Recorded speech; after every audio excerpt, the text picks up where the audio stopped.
Good morning बच्चों। शुरू करते हैं आज 28 सितंबर 2020 की क्लास 9th की गणित की वर्कशीट। पहले गणित की फिर साइंस की वर्कशीट करेंगे इस वीडियो में। और आज हम करने वाले हैं वर्कशीट नंबर 37। तो वर्कशीट नंबर 37 ऊपर लिखेंगे अपना नाम, अपनी क्लास टीचर का नाम। और जैसा कि पिछली वर्कशीट में आपको बताया गया था कि अगली वर्कशीट में हम ऐसे त्रिभुज का क्षेत्रफल निकालेंगे जिसकी तीनों भुजाएं अलग अलग हों। वो कैसे निकलता है, उसको निकालने का तरीका होता है हीरोन का सूत्र। पिछली वर्कशीट में लिखा था हीरो का सूत्र।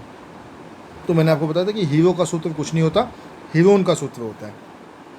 आपको पता क्या होना चाहिए? आपको पता होना चाहिए कि त्रिभुज के क्षेत्रफल की समझ, मतलब आपको पता होना चाहिए कि त्रिभुज क्या होता है, त्रिभुज का क्षेत्रफल कैसे निकलता है, ये चीज़ आपको पता होनी चाहिए। बच्चों, आप जानते हैं कि त्रिभुज का क्षेत्रफल ज्ञात करने के लिए हम सूत्र त्रिभुज का क्षेत्रफल बराबर a1/2 गुणा आधार गुणा लंब का प्रयोग करते हैं। यह सूत्र उस स्थिति में सहायक नहीं होता जब त्रिभुज की ऊंचाई या लंब सरलता से ज्ञात ना हो सकती हो। ऐसी स्थिति में यदि हमें त्रिभुज की भुजाओं की लंबाई ज्ञात हो तो हम हीरोन का सूत्र की सहायता से उस त्रिभुज का क्षेत्रफल ज्ञात कर सकते हैं। बेटा, जब आपके पास त्रिभुज का लंब आपको पता हो, आधार आपको पता हो, देखो आधार तो तब वो फिर भी आप किसी भी त्रिभुज के एक भुजा को आधार बना सकते हो, लेकिन लंब नहीं बना सकते, क्योंकि लंब वो होता है जो 90 डिग्री का कोण बनाता है। और सभी के सभी जो होते हैं वो 90 डिग्री का कोण तो बनाते नहीं हैं।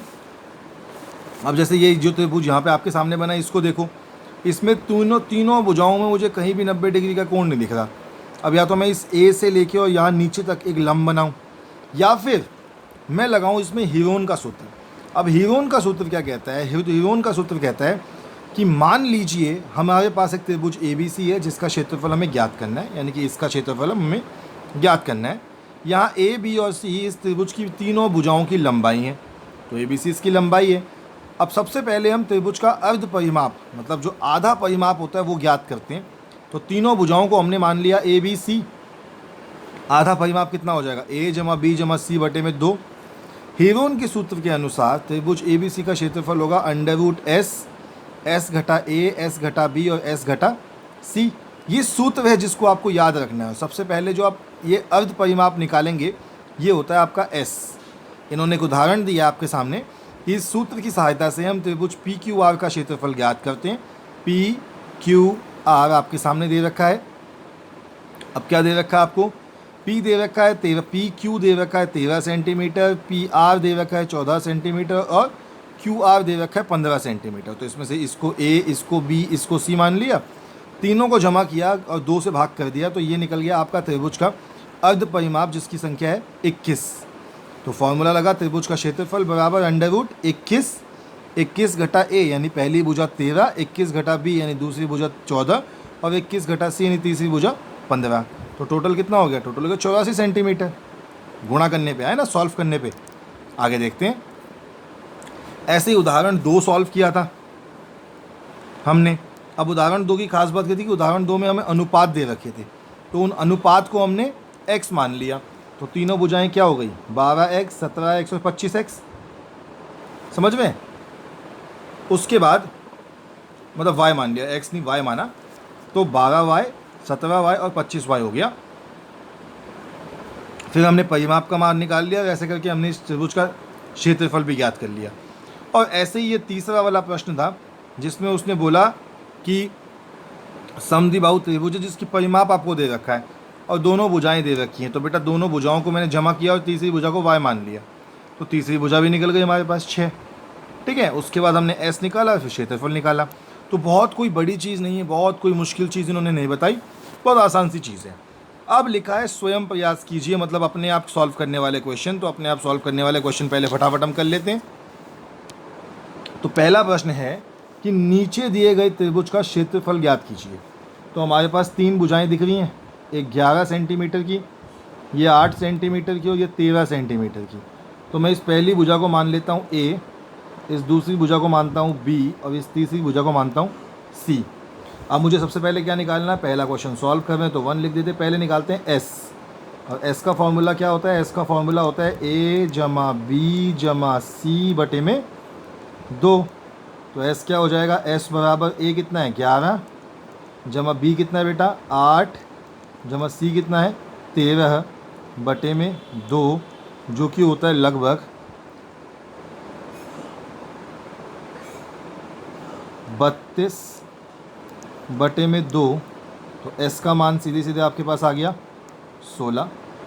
अब त्रिभुज है ए बी सी, तो मैं कहता हूँ त्रिभुज ए बी सी का क्षेत्रफल, और क्षेत्रफल के लिए हीरोन का सूत्र लगाएंगे जो कि होता है under root S S minus A S minus B और एस माइनस सी।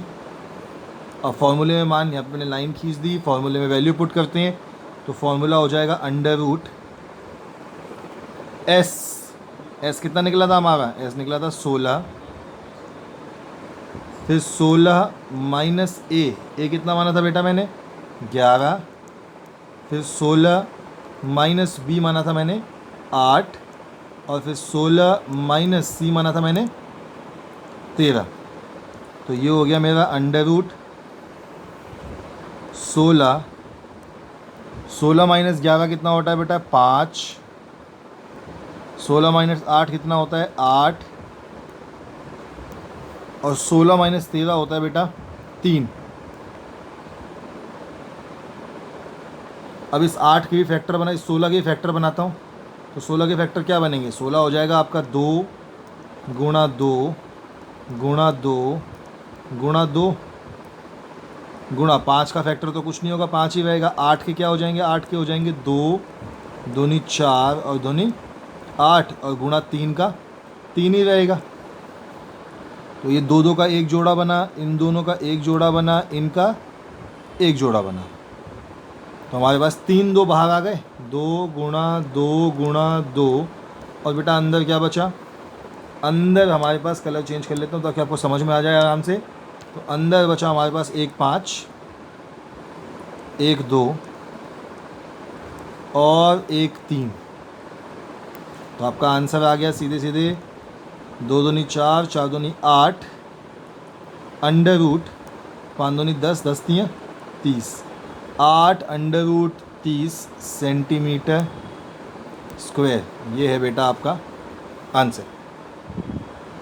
मुझे लगता है आप सबको समझ में आ गया ये वाला आंसर, तो आपने साथ साथ नोट डाउन कर लिया होगा समझते हुए। तो दूसरा क्वेश्चन देखते हैं अब।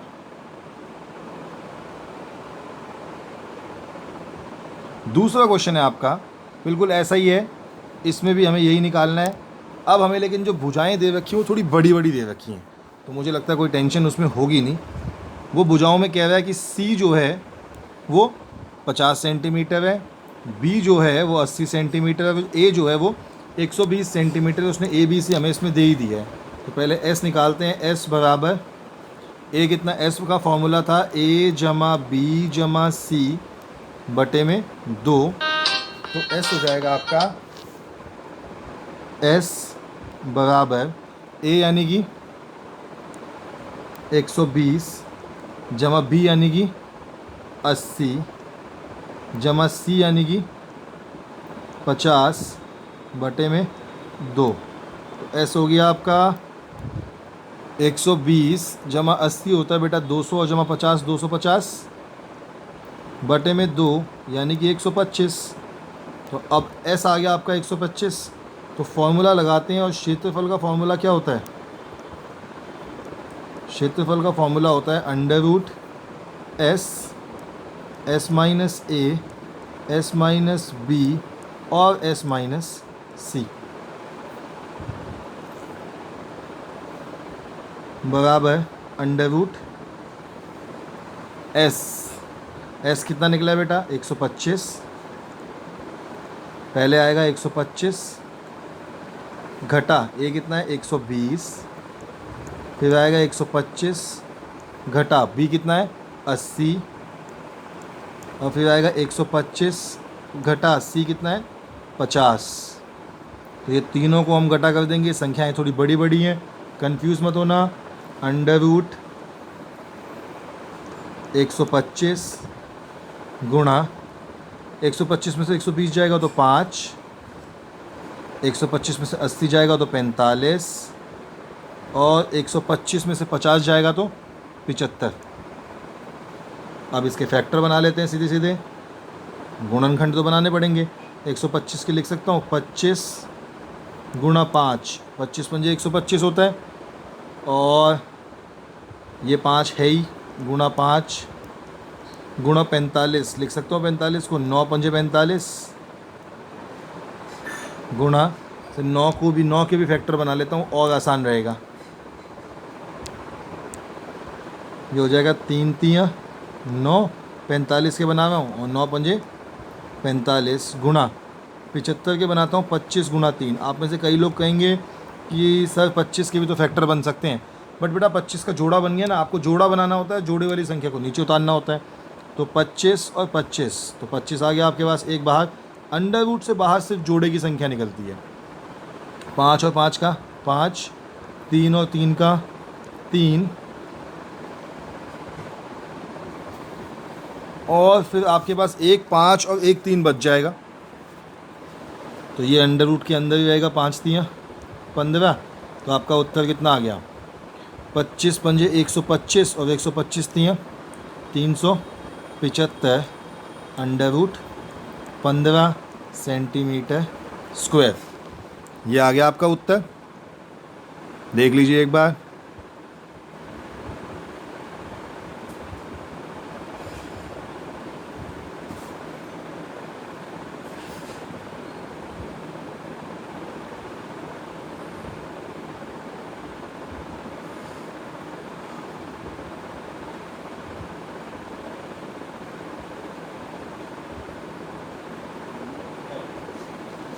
चलिए, मुझे लगता है आपने नोट डाउन कर लिया, तो अब सॉल्व करते हैं। ये तीसरा क्वेश्चन जो है इसको भी सॉल्व कर लेते हैं एक बार।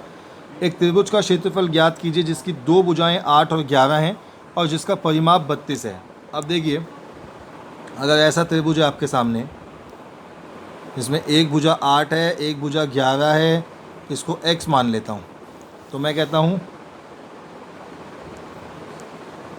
परिमाप कितना होगा, 8 जमा 11 जमा x, परिमाप मुझे 32 दे रखा है, तो 32 बराबर 8 जमा 11 जमा x। तो ये हो जाएगा मेरा x का मान, यहाँ से क्या निकल जाएगा, 32 घटा 11 में से 8 जाएगा बच्चों, तो क्या बचे, 11 और 8 कितना होता है, 19।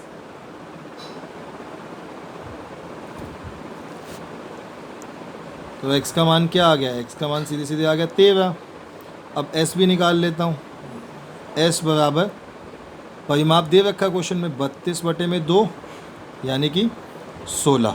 सीधा फॉर्मूला लगाता हूँ, फॉर्मूला आप लोगों को याद हो गया होगा।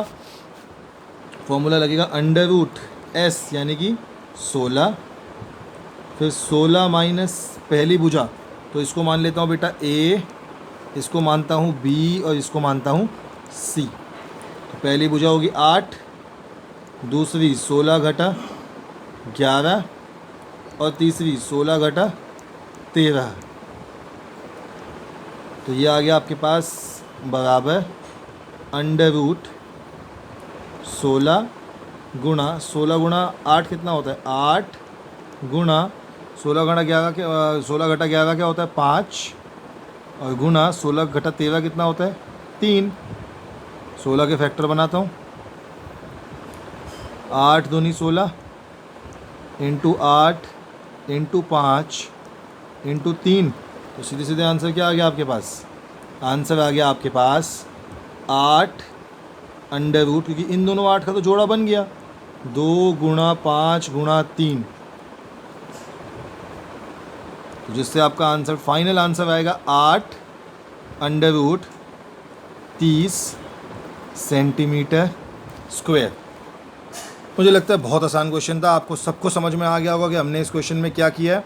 चलिए फिर आगे बढ़ते हैं इस क्वेश्चन के साथ। आपकी जो अगली वर्कशीट है उस वर्कशीट को सॉल्व करना स्टार्ट करते हैं।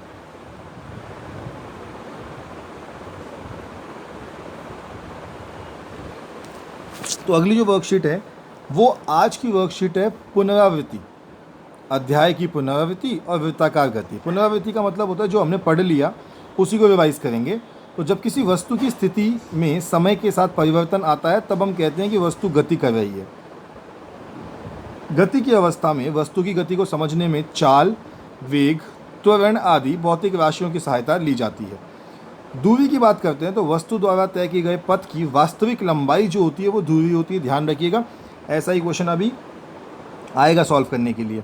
जब विस्थापन की बात करते हैं तो किसी पथ के प्रारंभ और अंत बिंदु के बीच के सबसे छोटे पथ की लंबाई को विस्थापन कहते हैं। चाल के बारे में समझें तो वस्तु द्वारा तय की गई दूरी की दर, मतलब वस्तु कितने समय में कितनी दूरी तय करती है उसे चाल कहते हैं, और इसका मात्रक होता है मीटर पर सेकंड।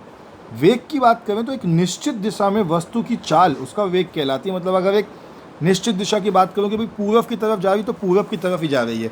जैसे मैं कहूँ मैं अपने घर से 5 किलोमीटर की स्पीड से भाग रहा हूँ, कहाँ भाग रहा हूँ कैसे भाग रहा हूँ नहीं पता, लेकिन अगर बोल दूँ कि मैं अपने घर से अपने स्कूल की तरफ 5 किलोमीटर की स्पीड से भाग रहा हूँ तो बिल्कुल बेटा स्पेसिफिक है, बिल्कुल निश्चित है कि मैं स्कूल की तरफ ही जा रहा हूँ। ऐसे ही गति के 3 समीकरण थे, v बराबर u जमा ए टी, जहाँ पे v का मतलब होता है अंतिम गति और u का मतलब होता है प्रारंभिक गति, a त्वरण और t समय। दूसरा फॉर्मूला होता है s बराबर यू टी जमा हाफ ए टी स्क्वायर, और अंतिम होता है 2as बराबर V square minus U square. ये 3 गति के सूत्र हैं। फिर आता है आपका एक समान गति। तो ग्राफ से दिखाना चाहो तो दूरी समय ग्राफ में सीधी रेखा बनती बीचों बीच, वो एक समान गति दिखाती है। अगर दूरी समय ग्राफ में ऐसी सीधी रेखा बन जाए जो कि समय अक्ष के बिल्कुल समांतर हो तो ये दिखाती है कि वस्तु विराम अवस्था में है। और अगर ऐसी टेढ़ी सी लाइन है तो इसे हम असमान गति कहते हैं। फिर उसने बोला कि जिज्ञासा दीदी क्या ऐसी भी कोई परिस्थिति होती है जहाँ वस्तु की चाल समान हो परंतु त्वरण होता रहे, यानी कि वस्तु की चाल में कोई बदलाव ना हो लेकिन गति में बदलाव हो। तो वो कहता है कि हाँ, ज्ञान ऐसी परिस्थिति एक समान वृत्तीय गति की अवस्था में होती है। यदि एक पत्थर को धागे से बांधकर एक ही स्थान पर खड़े होकर समान गति के से लगातार घुमाया जाए तो उसकी दिशा में लगातार परिवर्तन होता है किंतु उसकी चाल समान रहती है। इस प्रकार की गति को एक समान वृत्तीय गति कहते हैं। स्वयं जांच करते हैं इसकी। तो दूरी तथा विस्थापन में एक अंतर बताइए, सीधा आंसर कर लेते हैं। तो वो कहता है, ये रहा आपके सामने दूरी और विस्थापन का एक अंतर।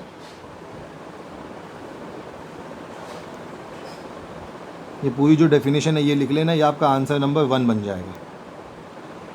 कर लो, पॉज कर लो, फिर लिख लो फटाफट। चलिए आगे बढ़ते हैं।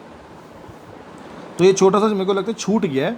एक समान वृत्तीय गति, जब एक वस्तु वृत्तीय पथ पर एक समान चाल से चलती है तब उसकी गति को एक समान वृत्तीय गति कहा जाता है। उदाहरण, वृत्तीय पथ पर दौड़ता धावक, पृथ्वी के चक्कर लगाता सैटेलाइट। यदि वृत्तीय त्रिज्या की त्रिज्या r है और वस्तु t समय में एक चक्कर लगाती है तो वेग v होगा। ठीक है, तो इसमें वेग का फॉर्मूला होता है 2 पाई r बटे में t। दूसरा क्वेश्चन है, गति के तीनों समीकरण लिखिए। तो गति के तीनों समीकरण भी यहीं पे लिखे हैं, बिल्कुल जहाँ पहला उत्तर आपको दिखा था उसी के बगल में दूसरा उत्तर भी है। ये लिखे हुए आपकी गति के तीनों समीकरण, दूसरा आंसर। इसको भी कर लो नोट डाउन।